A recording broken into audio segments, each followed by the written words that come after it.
let's start with the basics, or a bit of an overview. What I'm not going to be doing is discovering every aspect of the new statute.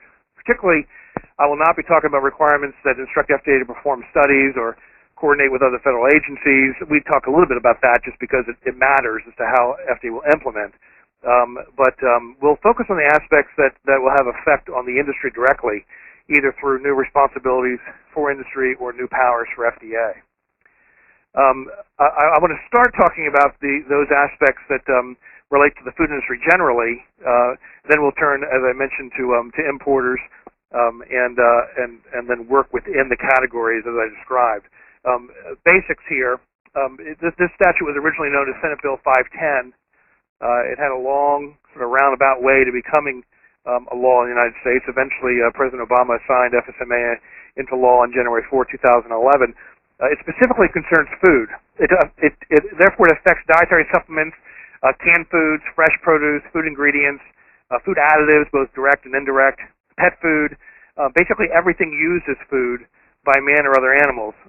Yet FSMA will also have effect on other businesses, such as the pharmaceutical industry and the cosmetics industry, because those industries often incorporate dual-use articles as ingredients in drugs and cosmetics. And so there's likely to be an impact on those industries as well, although it does not appear that Congress intended that, but it would not surprise me if FDA would apply some pressure to get compliance with certain aspects of FSMA, and I think that's particularly true for the foreign ingredient supply side.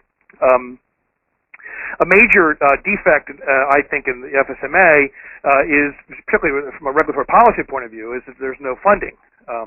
It's an authorizing bill, not an appropriations bill. FSMA mandates FDA to engage in many new regulatory activities, which does require additional staff, new IT capabilities and resources, but Congress did not provide any appropriations. The current Congress, my opinion is not likely to be interested in adding appropriations, I think, even for FSMA. In fact, there's already some hostility being shown.